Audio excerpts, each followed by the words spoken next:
Welcome to our video on hypocalcemia. Let's get started. Here are the topics that we're going to discuss in this video. But before we dive into the details of these conditions, let's take a step back and remind you of the related physiology. Before I go any further, I'd like to mention that this image was contributed by Amboss. So thanks to our partnership with Amboss, I can highlight several important features of calcium metabolism.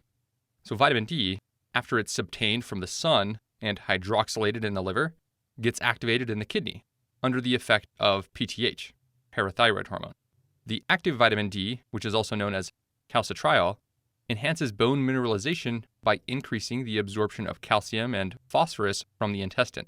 This calcitriol also increases the reabsorption of both of these substances from the kidney, so it will act to increase the serum level of both calcium and phosphorus. On the other hand, the parathyroid hormone enhances bone resorption by promoting the release of both calcium and phosphorus.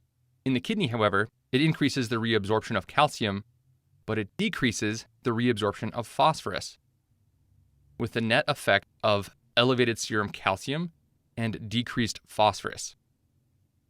So that's PTH. Now finally, calcitonin hormone decreases bone resorption by reducing the release of calcium and phosphorus. And in the gut, it decreases the absorption of calcium, and in the kidney, it decreases the reabsorption of both calcium and phosphorus. So the net effect here is that it will reduce the serum levels of both calcium and phosphorus. So that's calcitonin. In a patient with vitamin D deficiency, how will the serum levels of calcium, phosphate, and parathyroid hormone change when compared to normal? Okay, so without vitamin D, there will be less calcium and phosphate absorbed through the GI tract. That will lead to decreased serum levels of calcium and phosphate. So now we have this state of hypocalcemia, and that state will in turn stimulate the parathyroid glands to secrete more PTH, thereby leading to an increase in those serum levels. In other words, in vitamin D deficiency, calcium and phosphate levels will be low, PTH will increase and try to restore or normalize calcium and phosphate. So in this state in which PTH is responding and increasing, then you could say that calcium and phosphate are low because that's what the parathyroid hormone is trying to normalize. That's the reason it's increasing. But PTH is increased. So in this state, you would say decreased serum calcium, decreased phosphate, and increased PTH. Okay, now that you have the basic framework in mind, let's start discussing the disorders related to the parathyroid gland. And we'll start with primary hypoparathyroidism. Primary hypoparathyroidism is a state of inadequate PTH activity, and the most common overall cause is the accidental surgical removal of parathyroid glands during neck surgery, particularly with thyroidectomy. Autoimmune destruction of the parathyroid gland is the most common non-surgical cause. Now, there are less common causes like congenital absence, you just weren't born with it, with these glands, or there's maldevelopment of the parathyroid gland, which is something you can see in DeGeorge syndrome, or there can be defective calcium sensing receptors, and even hypomagnesemia. Now let's go on to discuss the clinical features of primary hypoparathyroidism. Low calcium level in the extracellular fluid increases the permeability of the neuronal membranes to sodium ions, leading to continuous depolarization and increased neuronal excitability. This leads to neuromuscular irritability known as tetany, a condition where patients develop those painful muscle contractions. Now, patients may also develop numbness and tingling in their fingers, toes, and even around the mouth. Now, the classic physical exam findings include hyperactive deep tendon reflexes, chopstick sign, which is the contraction of the ipsilateral facial muscles elicited by tapping on the facial nerve, and trousseau sign, which is what you see when you're inflating the blood pressure cuff and you're doing it to a pressure higher than the patient's systolic blood pressure for about 3 minutes, and that will elicit some carpal spasms. Lastly, severe hypocalcemia can even be complicated with seizures. Again, all of these findings are related to increased neuronal excitability. Here's an image showing the trousseau sign. Notice the involuntary muscle contractions in the fingers. This is known as carpal pedal spasm, and again, it's typically induced by inflating the blood pressure cuff in the setting of hypocalcemia. Here's another classic sign of hypocalcemia, known as chopstick sign. And again, that refers to the twitching of the facial muscles in response to tapping over the area of the facial nerve. This is also related to the hyperexcitability of the neurons secondary to hypocalcemia. Patients with severe hypocalcemia can also develop cardiac arrhythmia. Arrhythmias develop due to prolonged QT intervals, and hypocalcemia causes QT prolongation via prolongation of the plateau phase of the cardiac action potential, and this results in the formation of early after depolarizations, which can proceed to the final development of torsades de pointes. Now finally, defective mineralization of the bone due to hypocalcemia can result in rickets in children and osteomalacia in adults. A 24-year-old man receives 5 units of packed red blood cells following acute blood loss sustained in a motor vehicle collision. The next morning, labs are notable for serum calcium of 7.5 and serum albumin of 4.6. Review of records indicates a normal serum calcium on admission. What is the most likely cause of this patient's hypocalcemia? Okay, well, this patient's new onset hypocalcemia is most likely a result of him receiving 5 units of packed red blood cells on admission. So why would a blood transfusion cause hypocalcemia? Well, this can happen for 2 reasons. First, bags of blood contain citrate, which binds up ionized calcium and leads to a decrease in physiologically active calcium. Second, multiple blood transfusions can exert a dilutional effect on all serum ions, including calcium, thereby leading to a decrease in total serum calcium concentration. Here's an EKG showing the normal QT interval, and this is measured from the beginning of the QRS complex to the end of the T wave as shown by this black line. The average QT interval is about 350 to 450 milliseconds in males and 360 to 460 milliseconds in females. Thus, anything above those upper limits would be considered a long QT interval, which is a major risk factor for cardiac arrhythmias. Here's an EKG of a patient with hypocalcemia showing long QT intervals and short QT intervals, with eventual proceeding to the fatal arrhythmia known as torsades de pointes, which means twisting of the points. Remember, hypocalcemia should always be on the differential diagnosis of a prolonged QT interval. Now let's discuss the diagnosis and management of primary hypoparathyroidism. Now, lab workup will likely reveal low serum calcium and high serum phosphate. PTH levels will be inappropriately low, as the site of the primary pathology is the parathyroid gland itself. Now, consequently, if we tested urine for the cyclic AMP, that would be low. That is because the parathyroid hormone uses the GS protein signaling system, which increases the level of cyclic AMP. So, when PTH is deficient, the levels of cyclic AMP will also go down. Here is our algorithm for hypocalcemia. Now, if the patient presented with signs and symptoms of hypocalcemia, like numbness or tetany, and or low serum calcium, then the next step would be to obtain the serum levels of ionized calcium, that is, the corrected calcium, because really it's that physiologically active calcium that we're trying to identify. Okay, once you've corrected for calcium, then you can actually evaluate. That will help us rule out the possibility of false low calcium levels seen in some conditions like hypoalbuminemia. So, after you've actually diagnosed this patient has corrected calcium level as being low, so they've got hypocalcemia, you confirmed it, then what you want to do is check the serum level of the parathyroid hormone. In case PTH is low and the patient's history is positive for previous neck surgeries, particularly those dealing with the thyroid or parathyroid glands, you should suspect post-surgical primary hypoparathyroidism. The patient should receive IV calcium gluconate in severe symptomatic cases, oral calcium in mild to moderate cases, and vitamin D supplementation in the form of calcitriol. Now lastly, the recombinant PTH can be considered as an adjunct to calcium and vitamin D in order to help control that hypocalcemia. In other words, if it's mild to moderate, give them calcitriol and calcium, oral calcium. Super severe, give IV calcium gluconate, and then consider PTH. You can add recombinant PTH in either mild, moderate, or severe. On the other hand, if the patient had no history of neck surgeries, then you would test for serum magnesium. If it's low, then we should consider hypomagnesemia-induced hypoparathyroidism. Remember that magnesium is essential for the proper secretion of PTH. A marked decrease of serum magnesium levels can result in decreased secretion of PTH, resulting in hypocalcemia that actually won't resolve by calcium supplementation, unless those magnesium levels are corrected first.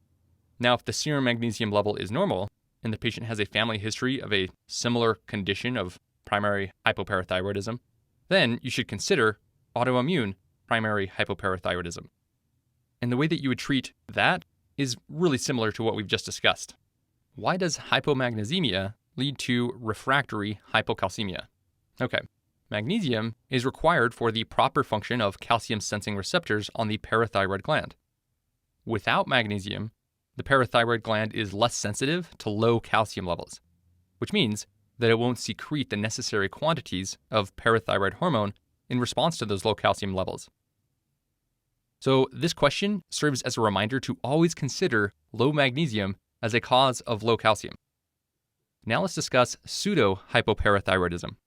Pseudohypoparathyroidism is a rare endocrine disorder caused by an end organ resistance to the action of PTH in a setting of normal renal function. So patients will develop clinical signs of hypocalcemia similar to what we see in primary hypoparathyroidism. However, the big difference is that the gland is fully functioning in pseudohypoparathyroidism, which is not the case in primary hypoparathyroidism. Back to our algorithm. The patient will present with symptoms of hypocalcemia. However, if we check the parathyroid hormone levels, they will be high because of the positive feedback from the low calcium levels. And that makes sense. The gland is fully functioning, only the tissues are resisting the action of the parathyroid hormone.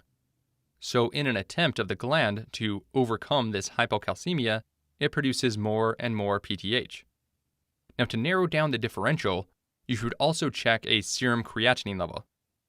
If it's normal, in the setting of high serum phosphorus, we should be thinking about pseudohypoparathyroidism, which is typically managed very similarly to primary hypoparathyroidism. So IV calcium, you're going to give that if it's severe and symptomatic, and if it's mild to moderate, you're going to give oral calcium and calcitriol.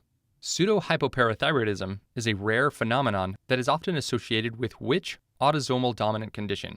So feel free to pause this video to take a minute to think about the question.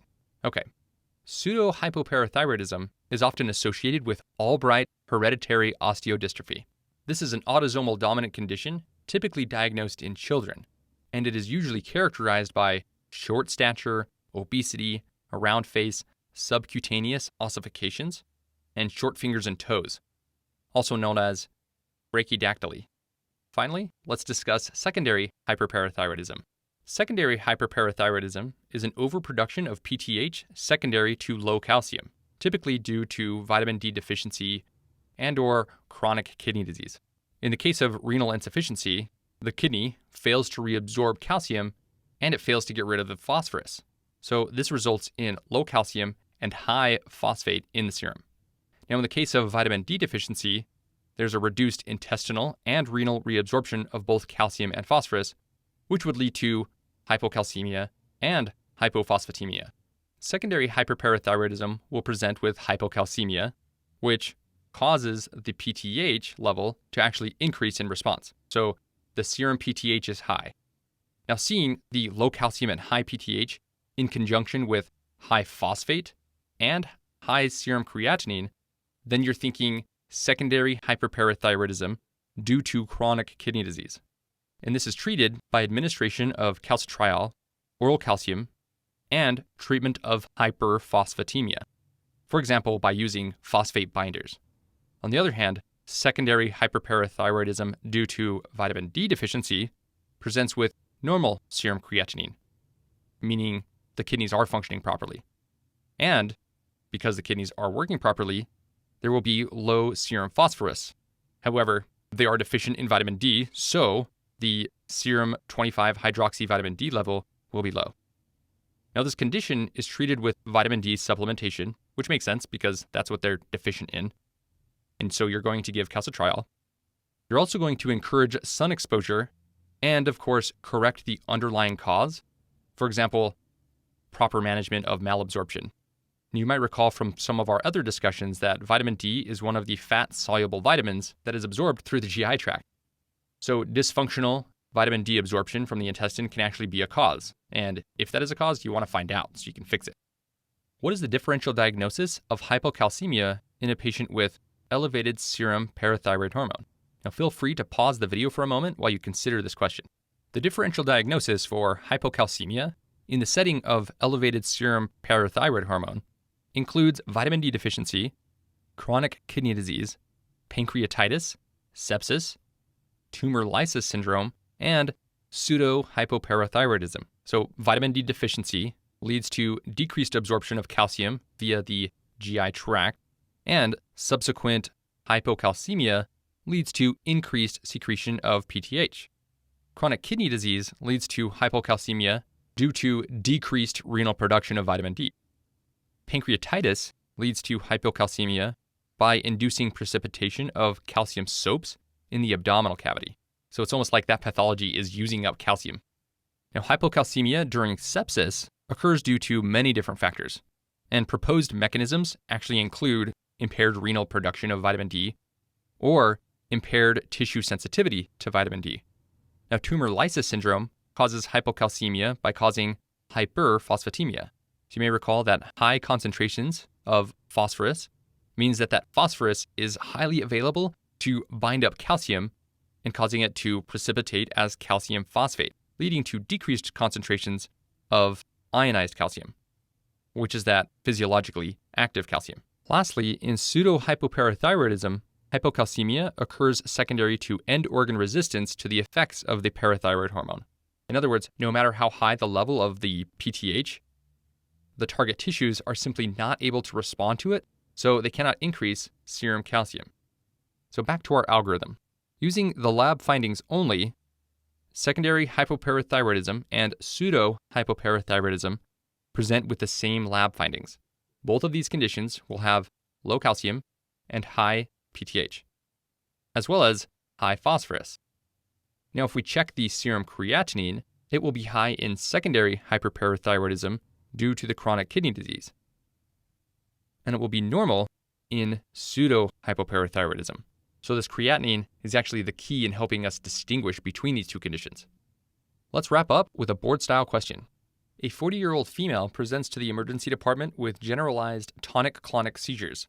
Her husband reports that prior to the onset of the seizures, she started to complain of numbness and tingling in her fingers and around her mouth. He also reports that she hasn't had any major surgeries other than an appendectomy 3 months ago.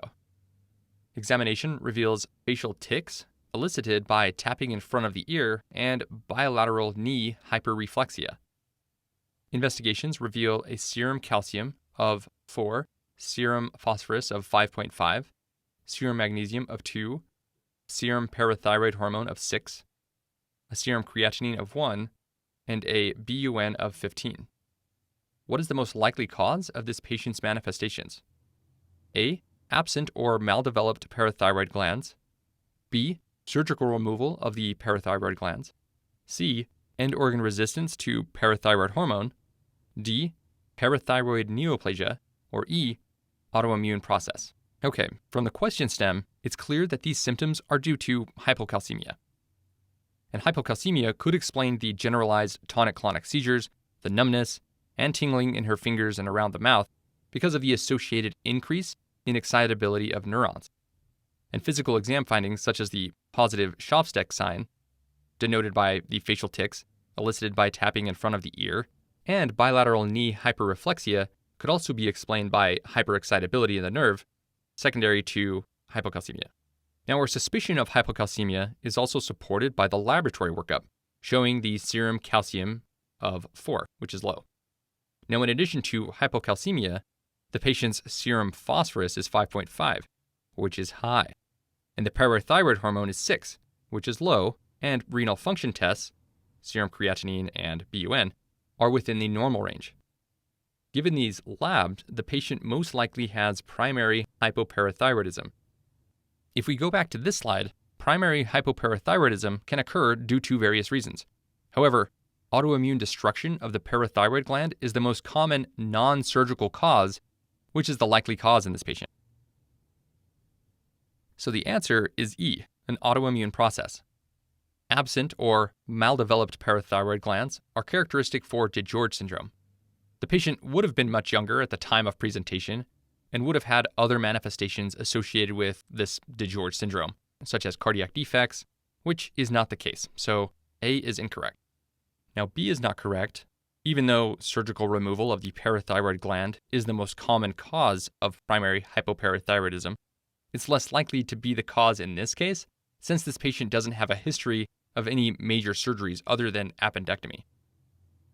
Now C is incorrect because end organ resistance to parathyroid hormone refers to pseudohypoparathyroidism. This diagnosis is unlikely given that the parathyroid hormone level in this patient is low. Now D is incorrect because parathyroid neoplasia usually presents with hyperparathyroidism rather than hypoparathyroidism. So again, our correct answer is E, an autoimmune process. And that concludes our section on hypocalcemia.